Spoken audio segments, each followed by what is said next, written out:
All right. Good evening and welcome to Unsinkable's first of many to come Fireside Chat series. My name is Afreina and I am the Program Manager for Community Engagement and Partnerships at Unsinkable. I will be your host for tonight and I am hosting this chat from traditional territories of many First Peoples, Jojage, which is what Kanagahaga and many others call Montreal. This place has and continues to be a historical gathering place for many Indigenous people. Today, we honor World Mental Health Day, which will be celebrated across the globe tomorrow, or depending on where you are, it's already started. Unsinkable harnesses the power of storytelling to bridge the gap between traditional mental health resources and innovative psychosocial support models. The Unsinkable storytelling, community champions, and youth programs draw from diverse personal stories to help others discover that they are not alone and recovery is possible. As part of the Community Champions program that I lead, we have 3 community champions who are experts in their fields with us here today. I would like to introduce Jen Elia, who is the Senior Advisor at Excellence Canada, focusing on leadership in workplace mental health. Jennifer joined the Unsinkable Champions community in September 2023, having previously served as the organization's executive director. She's a certified workplace mental health leader and trained peer supporter. Jen, could you turn on your video, please? Hi, Afreina. Good evening, everyone, and good afternoon for those in the West. Happy to be here. Thank you for being here. Our next panelist is Hala Arafeh, a transformation consultant within the Ontario Public Service. Hala champions the inclusion of diverse voices and the empowerment of communities.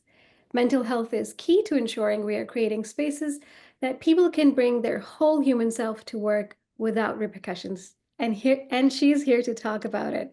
Welcome, Hala. Hello, thank you for having me. Thank you for being here. And last but not least, one of our brand new champions, Rebecca Bitton. She's the founder of Be and Become Consulting and focuses on incorporating purpose as a cure for burnout in entrepreneurship and workspace mental health. Come on over, Rebecca. Hi, thank you so much for having me. I'm so excited to get started. Same here. Thank you for being here. And tonight, together, we're going to discuss practical strategies for fostering supportive networks, work environments where everyone can thrive. And before I dive into our questions in this fireside chat, I would like to mention that you, the audience, can leave your questions in the chat, and we will be responding to questions at the end around 6:40 p.m. Eastern. And I also want to introduce or say thank you to 3 Unsinkable team members who are working behind the scenes tonight. Taylor, our operations coordinator, who will be leaving resources in the chat. Asanti, our program manager for storytelling, will be putting your questions together. And Maria, our program manager for Unsinkable Youth, will be moderating the chat. So thank you to the many people in the team that are here and who have helped in making this fireside chat happen tonight.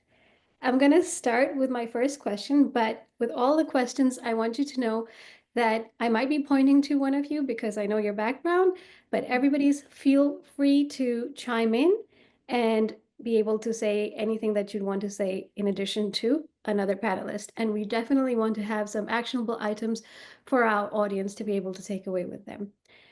So first of all, Jen, I'm going to start with you. And I know this seems very basic, but I do want to start with getting everything like right and on the right note. And that is, I know workplace mental health is a passion of yours, but why is this so important? Yeah, thanks, Afreina. Let's start there. I'm going to answer the question first with a real practical reason that I don't know if all folks would be aware of, which is that mental illness is the leading cause of disability worldwide. And when we think about the fact that a condition that ultimately is preventable, where recovery is possible, and the impact that it's having on humans and on the economy is just so far reaching. That's why I have a passion around this work. So that's kind of like the research-based answer. The heart-centered answer is really that work is healthy. I strongly believe that our work, when we have meaning in our work, when there's alignment, when we feel like we can bring our whole selves to work, that is part of our own mental well-being journey. And I think for everyone that's true. And for those who perhaps are recovering from a mental illness or dealing with grief, maybe they're dealing with anxiety or depression, to name some of the most common conditions, work can also be part of recovery. So we need to zero in on the role that workplaces play, because we spend so much time at work. And also just knowing that workplaces can play a role in helping people along their journey in such a positive way. Yeah, I agree. I think that's true, and that's one of the reasons why we need to focus, because a lot of us find ourselves in our work, and to be able to have that space to fully express and be ourselves is really important. I'm going to go to you, Hala. I know that you've been working on mental health at the workplace with young professionals. Do you think that there's a change in how organizations have traditionally approached mental health at the workplace, or are we still in the process of that? I think there's been a lot of shift. Like I think mental health has trickled into like a lot of conversations within organizations, more formalized rather than just maybe behind the doors between one-on-one employee and manager relationships. And I feel like also for the longest time, mental health was kind of considered like a personal issue. It wasn't really an organizational effort that was supposed to be involved in a person's like process of feeling comfortable to address their mental health or access support. So I feel like leaders are now really beginning to understand that like you have to be very proactive with your mental health strategy to be able to contribute directly to helping your employees, to helping your people, and just overall the organization. And I find there's a more of a direct recognition that an organization's health is connected to its people's health.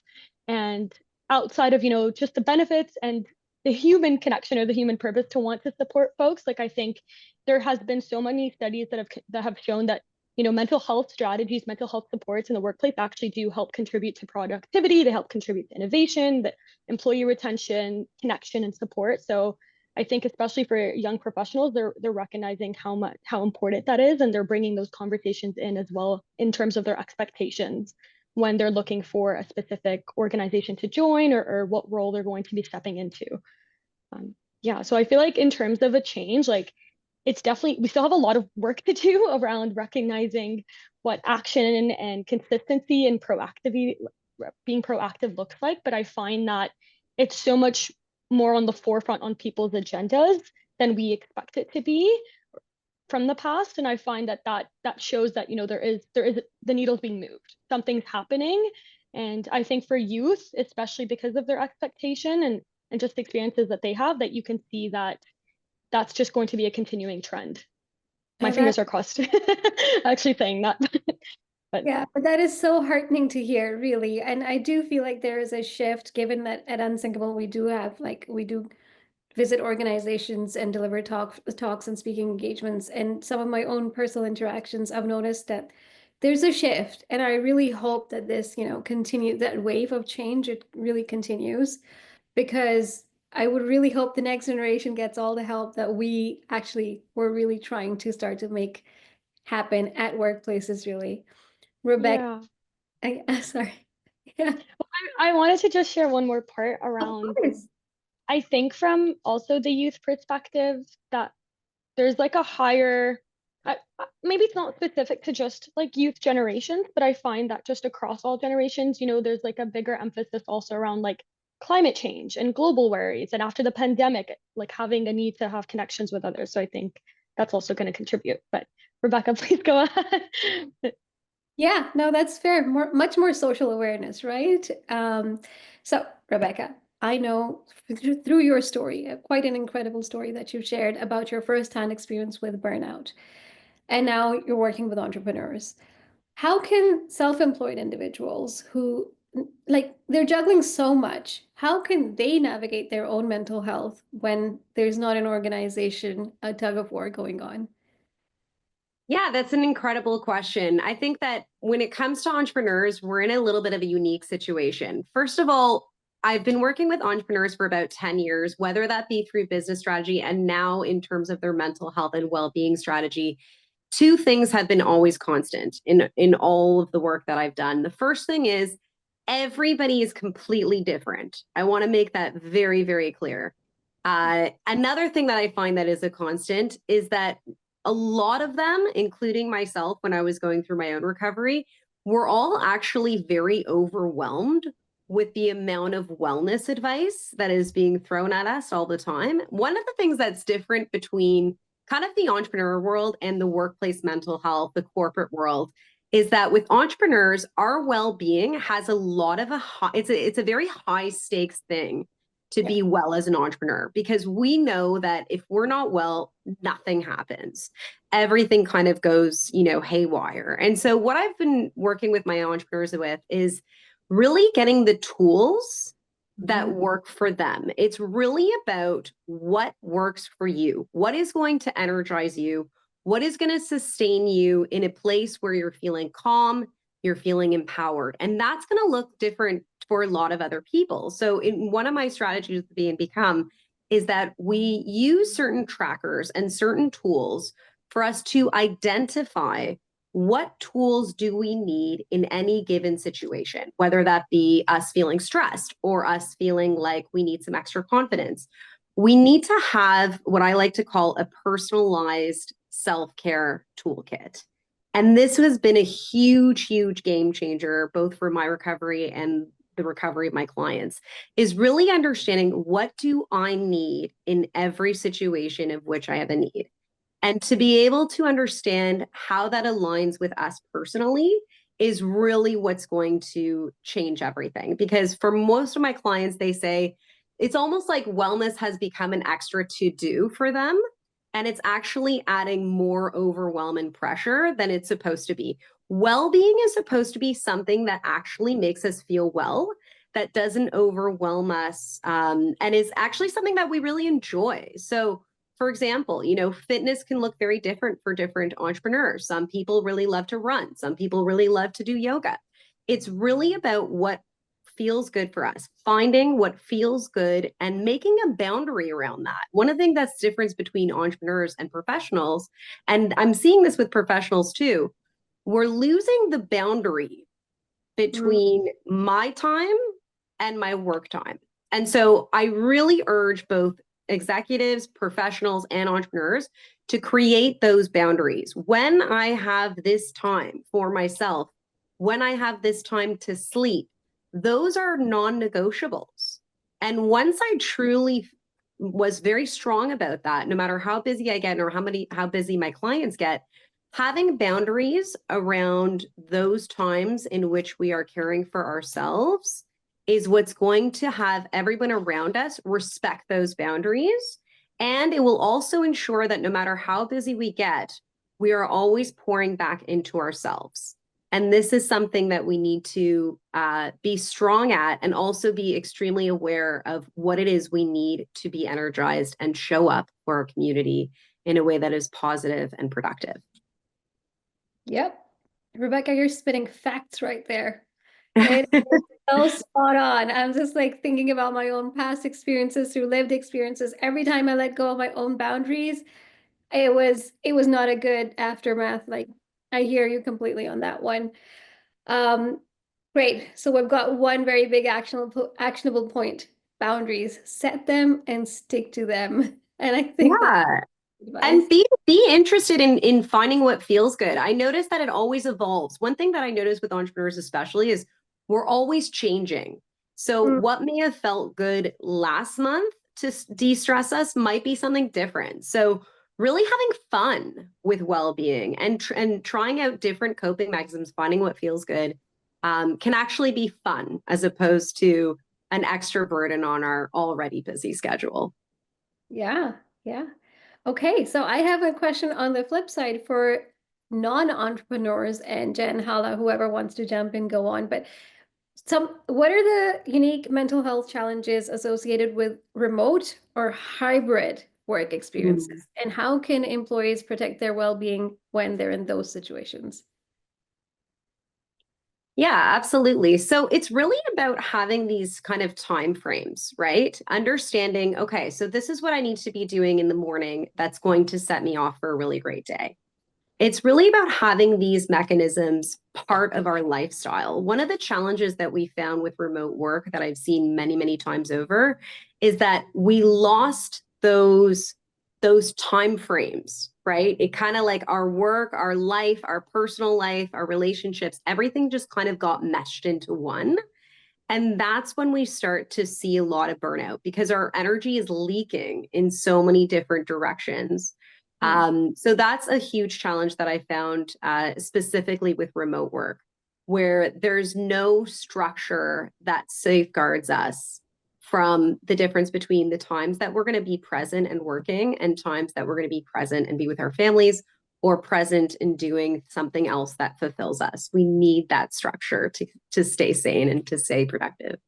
Yeah. I'll jump. Oh, go ahead, Hala. Go ahead. No, go ahead, Jen. All good. I was just going to build on that thought from a corporate perspective. The employer has an important role here because we can't just assume that people in hybrid work models, working from home, working from Starbucks, working different parts of the world, are going to create those boundaries and that structure that is going to contribute to their well-being. We actually need to be prescriptive as employers. And so what that means is putting the model in place, communicating it, but give people the tools. And for example, and we've been testing, I feel like, and refining this approach since 2020, and it's now 2024. We're into 2025 soon. So this is really critical in terms of checking in with people. So we do actually need to not only tell people to check in with one another, and I'm squarely looking at people leaders here, checking in with your team and making sure that they're checking in with one another. But we actually need to reward that behavior by including it in performance management plans. So in order to foster and nurture that type of behavior so that the behaviors become embedded in how we operate in new work models, that rewards piece is really, really critical to nudge people along who maybe it's not their natural inclination to be checking in, especially in a virtual way. But if people are expected to adopt these behaviors as part of their performance, and again, particularly as a leader and then as a team member, we actually have to teach them how.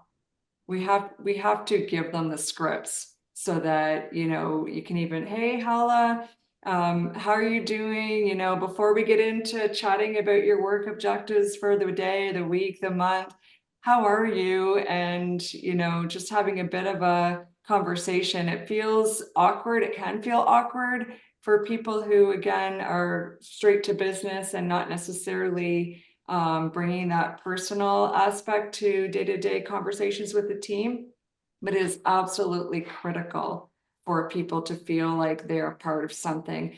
Later on in our time together, I love to talk about the importance of belonging, but that checking in with one another is a key ingredient to belonging. So I'll land on check-ins as a practical strategy that people need to really wrap their arms around. I like that. And I like formalizing that within the performance review, evaluations, and making sure just the way we review performances and have KPIs or OKRs, we need to have check-ins as well and see if those check-ins are even being checked in, and it will be uncomfortable in the beginning, I agree, but definitely something to do in terms of from an employer's perspective. And Rebecca, I like yours in terms of having a routine and being able to have more structure towards that. Hala, I know you had something to add to this.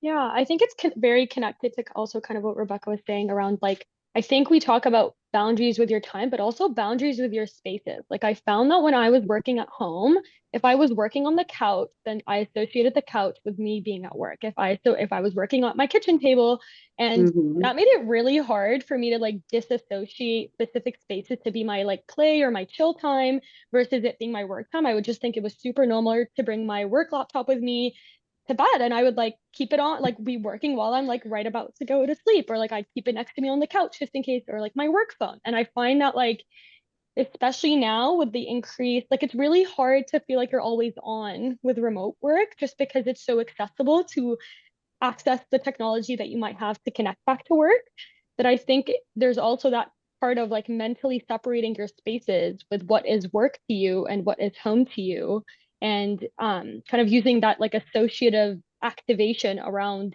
recognizing that you'll feel productive when you sit down at your desk, and you'll feel really zen when you sit at your couch and you're going to turn on a movie, and being able to, it's the same way as when, when we go into our bedrooms, we think of sleeping, or we think of our relaxation time, where it's our safe space. And I think that that's another component of the boundaries, is like recognize the spaces that you're creating for yourself, and how are you also dividing them and giving yourself the space to be able to leave them and leave whatever you were doing in that space in that space.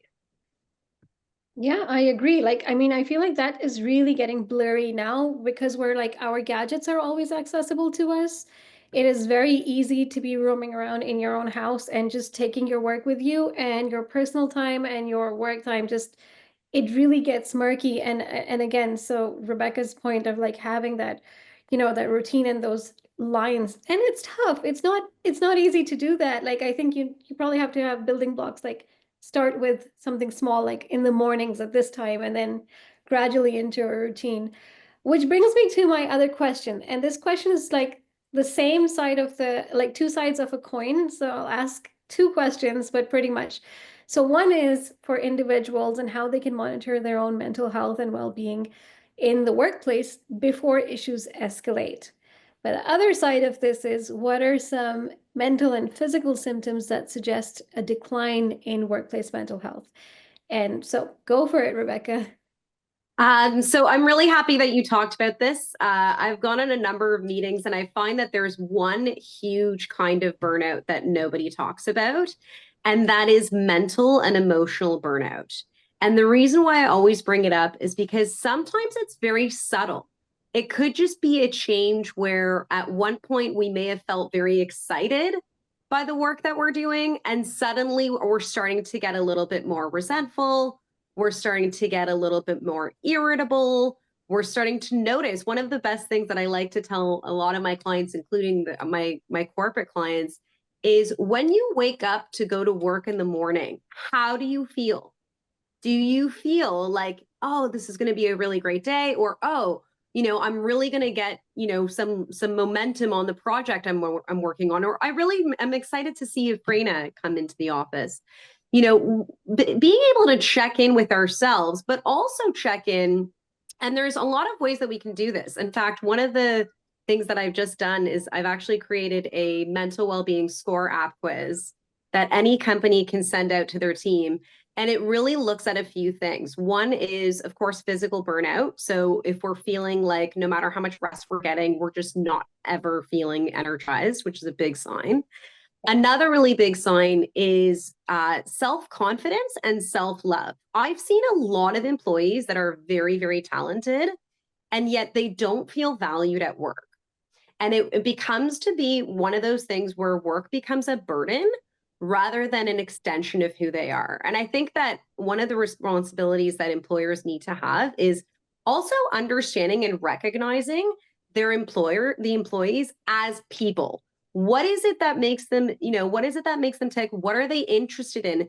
When we treat our employees as human beings and we recognize that they are holistic human beings, that they have other parts of their life, that we can also interact with. Like, structure doesn't have to be boring. It could be like also structuring a team building exercise once a week in the environment. I've been to some I've done some trainings in certain work environments where they have a designated creative space so that their employees can go there and get their creative juices flowing. So I think that it's really important for us to really recognize the whole human being. I find that once people start to feel like I'm just a number here, and this is actually very much what Jen was talking about with the belonging, we need to make sure that people understand that they matter and that they're actually a big part of a mission that they all are, aligned with. So this is why I bring in this notion of purpose. When people feel like they matter and that they're part of something bigger, something that's aligned with themselves, which I notice for young professionals is a huge thing. I notice young professionals, they want to work for a company that they feel aligned with on a value-based level.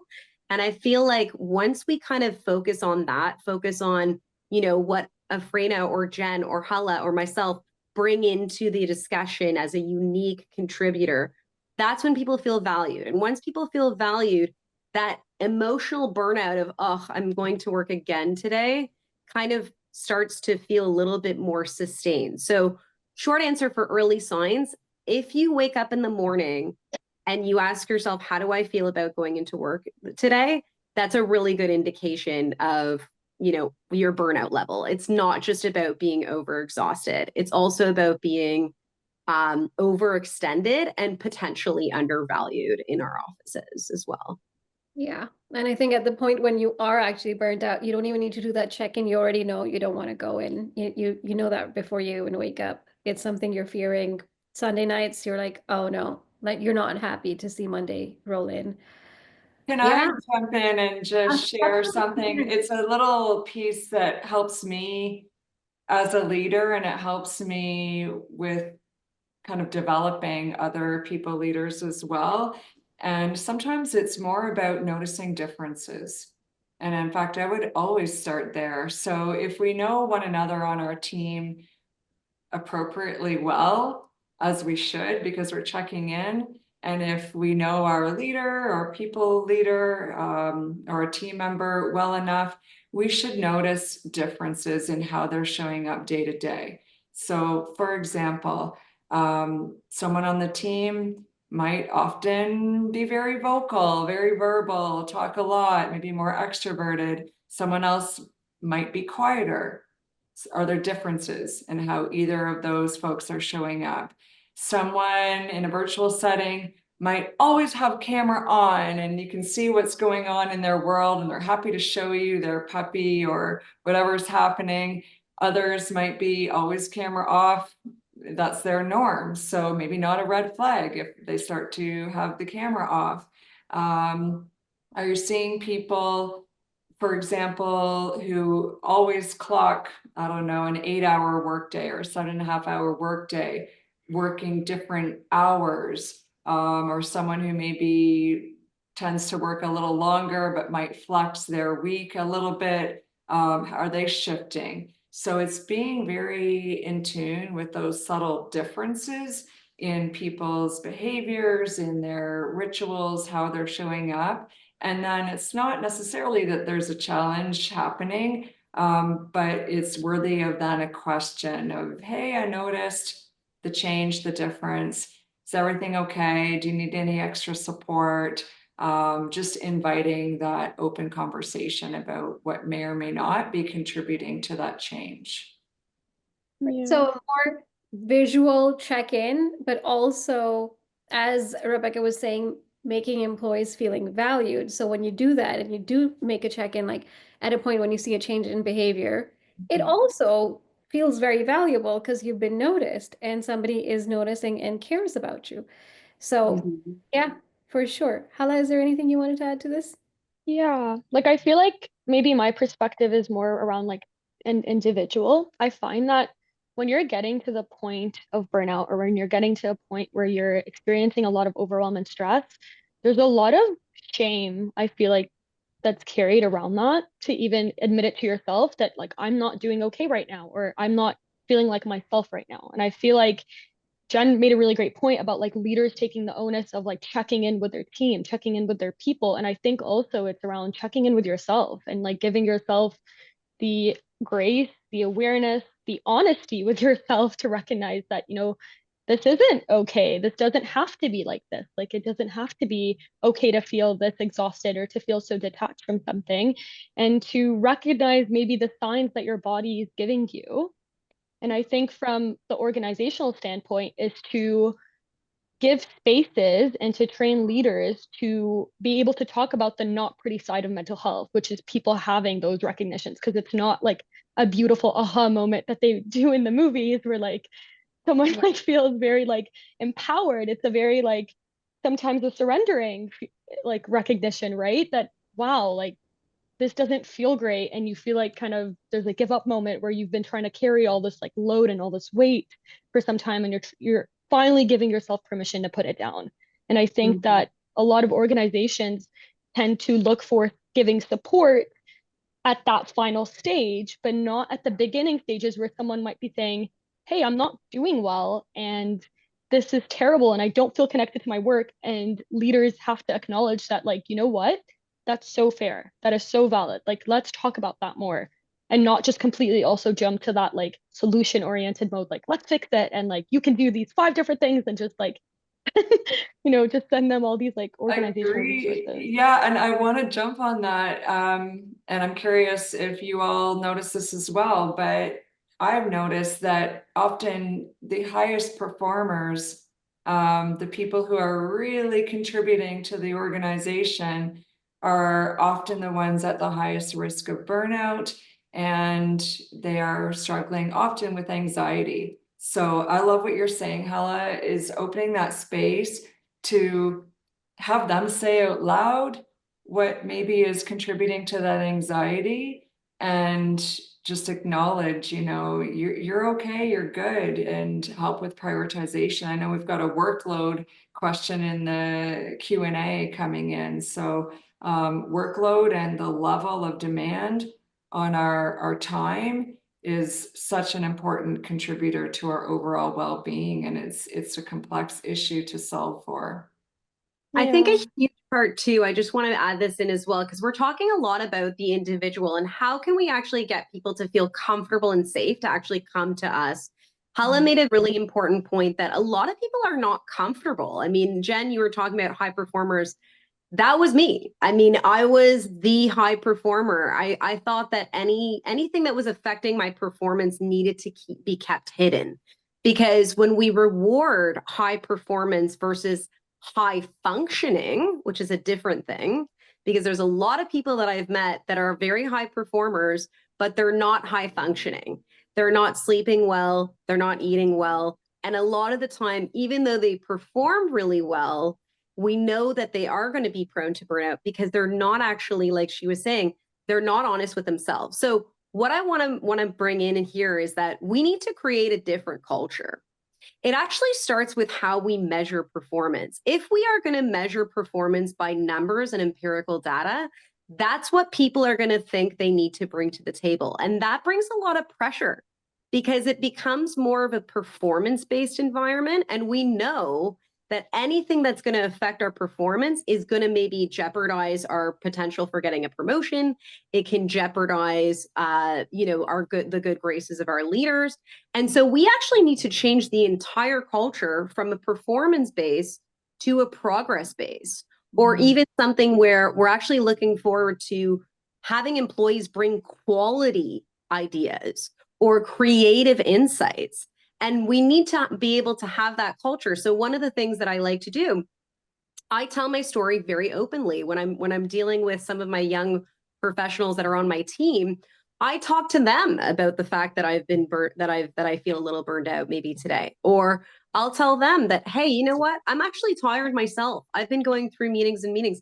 Why don't we take a break and have a quick meditation session before our next meeting? Like, we need to actually model the emotional safety that we want to permeate into the culture of our workplaces. And that actually really also can come out of any source of compassion. It's happened to me before. I had a young professional and she was so worried that she wasn't going to meet my deadline. And I told her, I said, I gave her that grace. I gave her that compassion. And it actually brings in a lot more loyalty from our employees when they feel safe. And they're like, you know what? She actually gave me a little bit of grace today. I'm going to work even harder for her next time.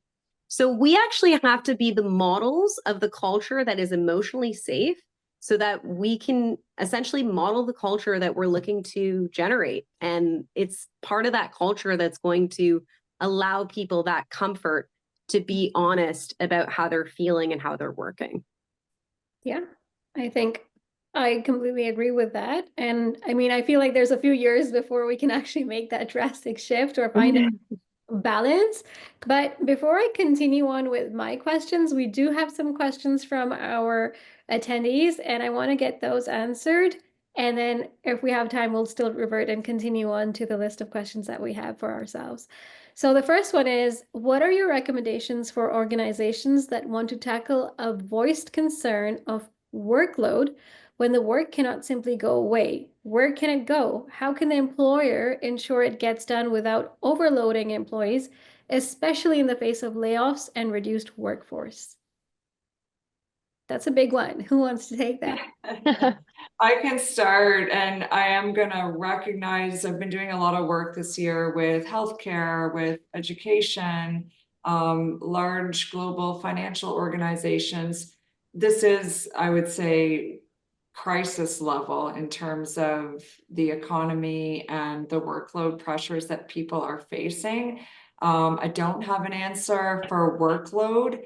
My answer is continue to prioritize this work and this conversation around the impacts on our mental well-being. So I do feel that times of economic challenge and the immense pace of change that we're dealing with in workplaces, they really are the catalyst for growth in how we operate in business.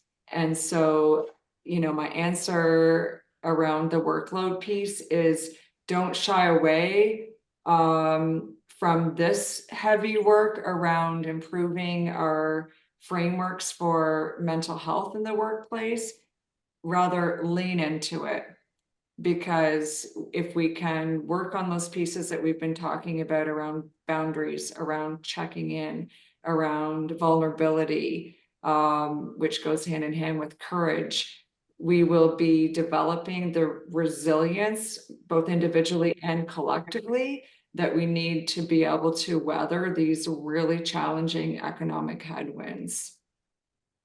Yeah, I'd like to jump on this too. I feel like what I've seen to be like really helpful is also like leaders having to acknowledge that with workload pressures, you have to manage expectations. And I don't know if that's expectations based off of the type of work that's being done, whether it's with a client or with different stakeholders, but like the reality of the matter, we have 24 hours in a day.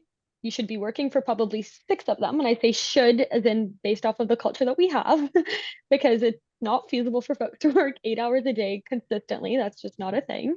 And I think that having really honest conversations with your team about what's on your plate, what can we prioritize, what actually has to go in, is very different than folks having, kind of an inflow of work coming in and being like, this is all important, but not being intentional with how you prioritize what something is important for right now or important in a month or important in a second month. And I think that is having conversations with your team and allowing them to be a part of the decision-making process also in terms of what's being accepted into the workflow.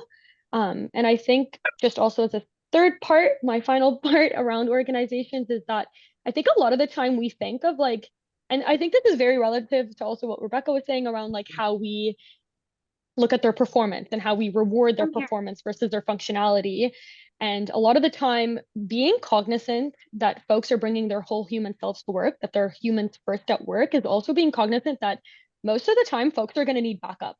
And I feel like that's not necessarily proactively built into project plans very early on within organizations. I think it's a lot of the time like if something comes up, you have to find your backup, find someone to take on the work. And that's a very uncomfortable feeling to also feel like you're being a burden on someone else now because you have to take time for yourself rather than, some conversations being done at the beginning and being like, hey, this person's your backup, this person's this, and we can kind of tag team it. And then those folks are also a part of the conversation, know what's been happening with the work. And later on, if someone has to take a day off, it's not this like scramble of like, who am I going to poke on the shoulder to kind of take part of this. So I feel like those are kind of my 3 perspectives that I seem to be very like helpful, and I've seen even leaders in workplaces that I've worked at kind of implement, and I've appreciated and been grateful for. Thank you, Jen and Hala. That was I think that was really answered very well. I'm going to go to the next question, which is, along with being attentive and being there for their team, how can leaders model healthy behaviors and practices regarding mental health? I can take that one. It actually really does come down to vulnerability. It also comes down to actually having a leader that seems to be managing. Like, I have to say, when it comes to leadership, our employees, anybody that's under them, is going to look to them as almost like a representation of kind of how the entire workplace is doing. So I see this a lot, even just at the college that I work at. You know, when our leader is stressed or overwhelmed, it makes us feel like, uh-oh, we're all stressed and we're all overwhelmed. And I think that one of the things that we can really lean into as leaders is really recognizing that, hey, like, we're actually human.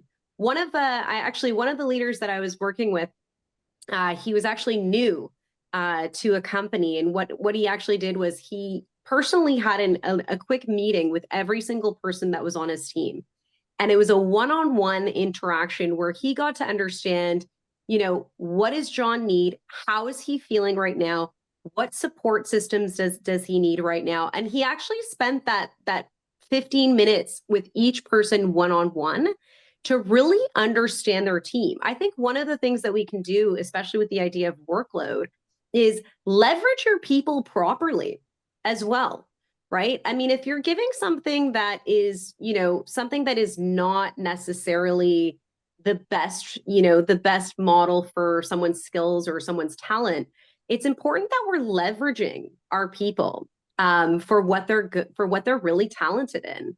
Especially when it comes to burnout. Because I notice a lot of them, you know, I've had a lot of clients that say, I don't know why I'm doing this work. Like, this is not supposed to be my work. Like, this is someone else's work. So really understanding, you know, what are the skills and qualities of your team and how are you leveraging them properly? Another thing I want to mention is going over at the end of the week and doing a quick review with your team and asking them, do you feel like your time was well spent? There's a really excellent example of a car manufacturer in Italy that did this, where they actually interviewed their factory workers and asked them, do you think you're using your time effectively? Because they know they're in the trenches, right? I'm sure there's a number of tasks that really don't need to be done, and they're not actually moving the needle for the business's objectives. So actually quality controlling that workload and saying, do we really need to have this meeting? Do we really need to do this project? Is this going to actually make the impact that will serve all of us, including our stakeholders and our clients?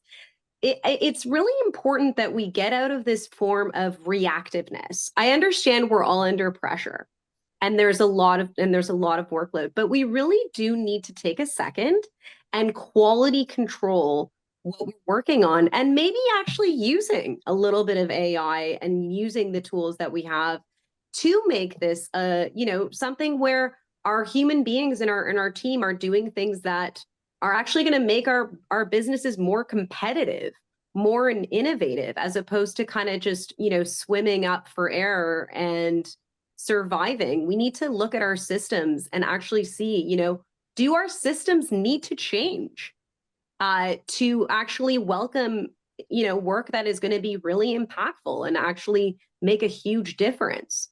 So it's really just a matter of working on our businesses, not necessarily always just working in our businesses. Our leaders need to find a way to have a system where everybody is being leveraged properly for what they're good for, and that the work that is being delegated is actually work that is going to really create an impact. Otherwise, we don't need to be burning out our employees unnecessarily. We need to understand that they are quality people and they're necessary for our growth.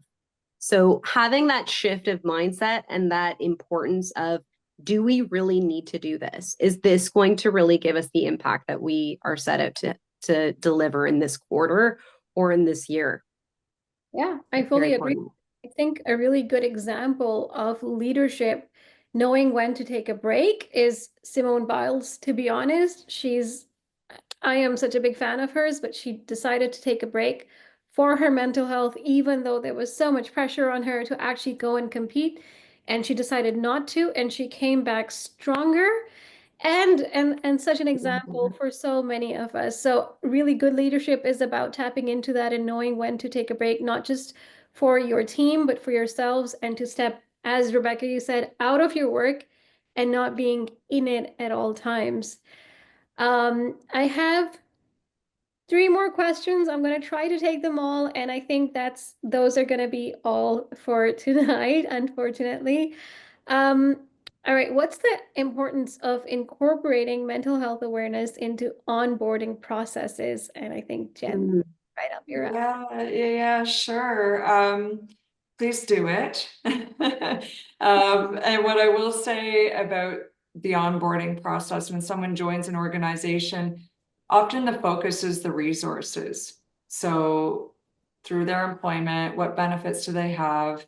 What resources are available to support their mental health? I think that's important and should absolutely be included in onboarding. There's a big shift though, and I want to just take a moment to call out and maybe define psychological health and safety. There's a lot of, I think, increased awareness around psychological health and safety as a workplace imperative. And the fact that World Mental Health Day is zeroing in on workplace mental health is really a testament to that. Think about it as Maslow's hierarchy of needs. So resources and programs are kind of the baseline, basic need, shelter, so to speak. From there, psychological health and safety means an environment where it's safe to speak up, where then the next layer, it's safe to bring your whole self to work. And then the ultimate layer, and it's a deeper topic than what we have time for tonight, is that belonging piece. And you're even starting to see diversity, equity, and inclusion strategies tacking on the B for belonging. And so I think onboarding is key as far as letting people know the resources available, but it should also be paired with what is the organization's commitment statement around workplace mental health, and how does that workplace define psychological health and safety? Again, safe to speak up, safe to bring your whole self to work, and making sure that each and every employee upon joining is made familiar with the organization's stance. So the work to do on the organizational side is making sure you have a commitment statement that ties with your overall business strategy and then your people plan as well. Yeah. Thank you, Jen. I'm going to go into another question. It's a short question, but it's really deep. And the question is, what if your supervisor tells you that if you don't like something, the way things are being done here, then there's the door? That's a hard one. Yeah, this is definitely a really hard one. I think that one thing that we can do with such a, it's really an ultimatum, right? That they're presenting. I think that what I would, if I had a client that was coming to me with that particular situation, I think it would be interesting to ask the question, I'm curious, why did you hire me? I would actually move it around, move it and turn it around and say, why did you hire me? Because especially speaking around onboarding, anytime that I onboard anybody on my team, or anybody that I would say is doing an onboarding process, I've seen a lot of entrepreneurs are trying to onboard individuals or other organizations. A lot of us are looking for not just somebody with a bag of skills. They're actually looking for someone who is going to be, a culture fit. And I like to kind of change that into a culture add. But really reminding the supervisor, why did you hire me? Because they obviously hired you for a reason. There is, and maybe just reminding them why you hired me is a good way to say, I actually have value here still. And because I provide value, I should have a workplace environment that is going to nurture that value. So I think it would be important to actually ask that supervisor and say, why did you hire me specifically? Because that actually puts them in a position for them to answer. And they're not going to say, well, you were number 5 on my list, because that actually compromises their own leadership and onboarding processes. So I think that kind of question will put them in a position where they have to answer something about how you're valuable. And I think that reminder might be a very small, subtle way to incentivize them to remember that, hey, I actually belong here. And that's why I do believe it. If I find that the supervisor is not capable of explaining why they hired you, chances are they don't actually recognize your value, skills, and talents. And if that's the case, maybe it's time that we look for another environment that does actually honor your unique talents and skills. Because I wouldn't want to work for a supervisor that doesn't know why they hired me. Just like I wouldn't want to, it's very important that leaders are very clear as to why they're hiring that specific person, whether it's their values, their work ethic, their lived experience. We live in a time where we're much more than our resumes. And people are being onboarded to organizations for far more than just, what they can offer, and more because they actually love them to have them in their culture. So definitely remind your supervisor why they hired you specifically, and make sure that that is clear so that they remember the value that you bring, the unique value that you bring. Yeah, that's it. I really like that. And just having that change and shift in focus and just stepping out, and also for them to be able to remind you and remember themselves as well why you are valuable. I think that's really important, and a really good way to shift the conversation. Before we wrap up, Jen, I would like to ask you to share an example, because we are an organization which works on mental health through storytelling. I do want you to share an example of where you were focusing on mental health at work actually did make a difference.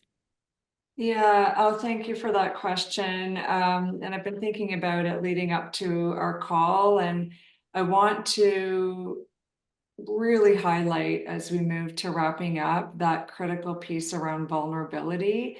There are too many examples to even count where I have seen a leader be courageous, be vulnerable with their own story of struggle, and it has opened floodgates.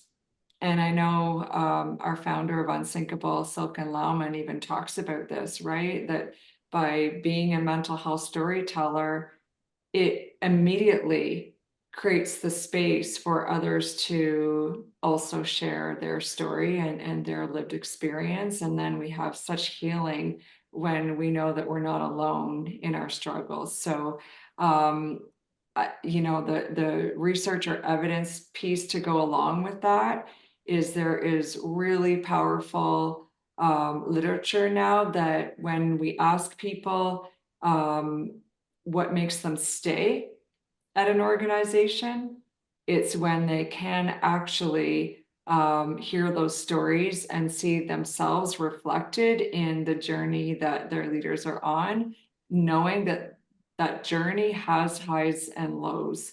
So, I think we have a lot of work to do, but every reason, back to one of your earlier questions, to feel optimistic that there are shifts happening, even in a very difficult workplace economy and setting.